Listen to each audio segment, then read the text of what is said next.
মিয়া আজকে 22 রোজায় তাহারা 4 জন সেহরি খাচ্ছে। আপনারা সবাই তাদের জন্য দোয়া করবেন। আর না পায় আগামী বছর যাতে সবাই জান্নাতবাসী হয়ে যায় ইনশাআল্লাহ। আর সবার আগে যে 2টা জান্নাতবাসী হয়, এইটা জান্নাতবাসী। আর আল্লাহ আমার হায়াত দারাজ করুক।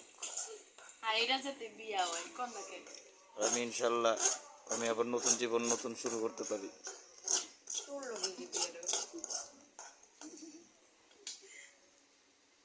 তানি আনি রে এদিক থাকা মানু স্মৃতি রেখে দিলাম, আল্লাহ যদি বাঁচায়।